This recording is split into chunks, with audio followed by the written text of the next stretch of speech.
আসসালামু আলাইকুম। কাজী নজরুল ইসলামের পরিচয়।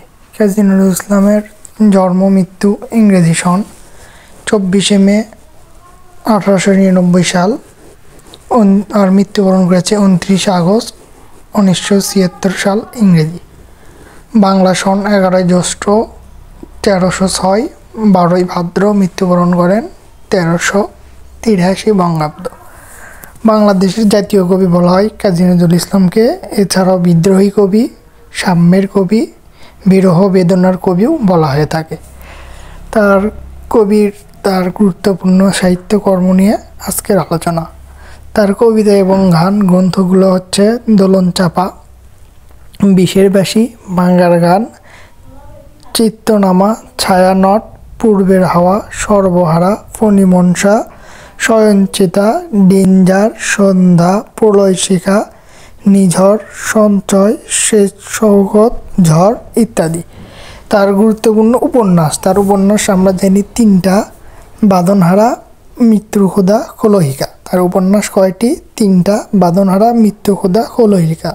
আমরা 5 সেকেন্ডে 4-5 বার পড়লেই এই উপন্যাসগুলো মনে থাকবে।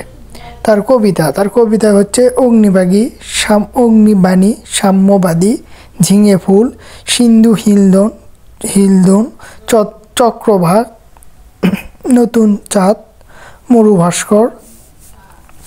তার নাটক ঝিলিমিলি, আলেয়া, পুতুলের বিয়েটি কিশোর নাটক, এখানে সাল দেওয়া আছে, আপনারা প্রয়োজন পড়লে পড়ে নেবেন। মধুমালা, ঝড়, পিকেল পটকা, পুতুলের বিয়ে। তার প্রবন্ধ হচ্ছে যুগ্নবাণী, ঝিঙে ফুল, দুদিনের যাত্রী, রুদ্রমঙ্গল, ধূমকেতু, রাজবন্দির জবানবন্দি। তার গল্পগ্রন্থ ব্যথার দান, রিক্তের বেদনা, শিউলিমালা, সাপুড়ে, হক সাহেবের হাসির গল্প। এছাড়াও রয়েছে তার সঙ্গীত: বুলবুল, চোখের চাতক, চন্দ্রবিন্দু, জরুল স্বরলিপি, সুরশালিকা, জুলফিকার, বর্ণগীতি, গুলবাগিচা, গতিশীতদল, সুরলিপি, সুকুমার, গানের মেলা ইত্যাদি। এছাড়াও বিভিন্ন অনুবাদ এবং বিধির আছে। রাজবন্দির জবানবন্দি প্রবন্ধ 1923 সালে অনুবাদ করেন। কাব্যের আমরা, রুবায়েতে উমের খিয়াম, বাংলা একাডেমি থেকে পুরস্কার হয়। এছাড়াও রয়েছে দেওয়ানে হাফেজ, মক্তব সাহিত্য, নজরুল রচনাবলী ইত্যাদি। আজকের ক্লাসে ছিল নজরুলের পরিচয়। পরবর্তীতে এরকম এফেক্টেড কোনো ভিডিও চাইলে অবশ্যই জানাবেন। আসসালামু আলাইকুম।